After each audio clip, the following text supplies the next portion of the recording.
How can average working citizens like us, how can we reform our unjust financial system to erode the wealth and power of big banks, traditional corporations, and the super rich, and redistribute that wealth and power to average working citizens without relying on politicians or regulations? This is the question we ask on the Crowd Effect podcast. I am your host, Paul Lovejoy, activist investment advisor and founder of Stakeholder Enterprise. On the rainforest island of Luzon in the Philippines lives a community of hunter gatherers called the Aita tribe. Now, the Aita, being that they're hunter and gatherers, rely on one another heavily, being that, let's say, you as a member of that tribe go out and have an unsuccessful hunt. Well, other members of your tribe may perhaps have had a successful hunt, and they do food sharing. Now, this is common practice, not just with the Aita tribe, but with all hunter gatherers. This has been a practice that has been studied in hunter gatherer tribes around the world. And it has been thought of that this has been going on for thousands and thousands of years for hunter gatherer tribes. They rely on each other. They need this community to increase their chance of survival. I would think that it's really embedded in human beings' DNA to have a sense of community to increase your chance of survival.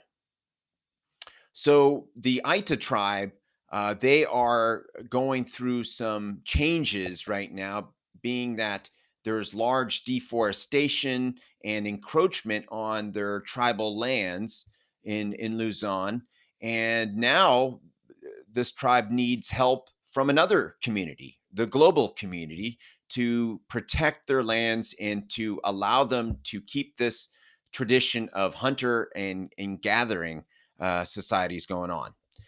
Okay, so what does hunting and gathering have anything to do with reforming our financial system? Well, to have the best chance of reforming it, we need to have a community of financial activists and specifically a community of crowd investors. This because one investor, one philanthropist, they may have a large amount of money and can do some good, but with a large group, not only do you have many people coming together for a project that is beneficial, that people choose voluntarily to be a part of. Not only are they putting their money in it, but they're gaining a new sense of awareness of this certain project that's happening. Perhaps there would be a crowd-funded investment to the Aita tribe.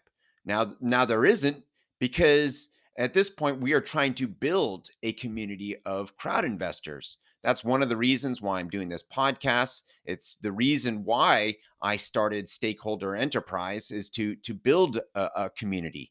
Now, community is incredibly important. Let's say a big bank or a traditional corporations wants to set up some or try and pass some law against crowdfunding or crowd lending.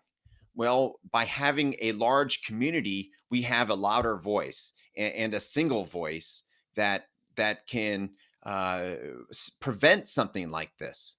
Not only that, um, being that we're talking about investments, there's also other communities that already exist, such as the non-governmental regulation agency of FINRA that I'm a member of, and they have already have stood up for crowd investments and have been a positive voice for this movement of inclusiveness for all Americans being able to participate in a healthy economy that works for us all. I think on their website they mentioned something about a vibrant community of investors. Uh, anyways, having this community, um, also, I know yesterday I spoke about how these steps are all connected, and it's same with the community. These hunter gatherer tribes, their community has a diversified approach towards getting different sources of food.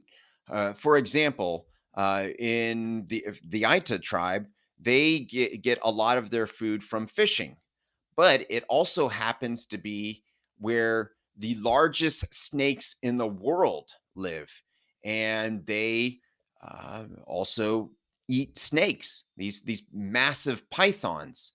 You should see some of these pictures of it. It's it's it's amazing to see, how big these snakes actually are. And if you catch a snake, man, that's a lot of food, and you can feed your tribe. So they're using diversification as a way to increase their survival as well.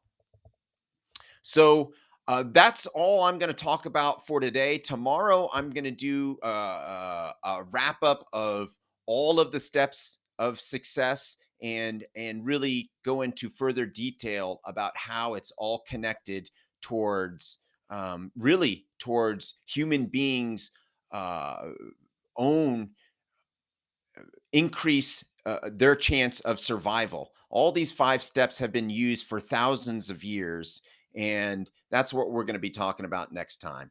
So, in the meantime, I am a crowd vest. I'm a crowd investor, and I see you are one too.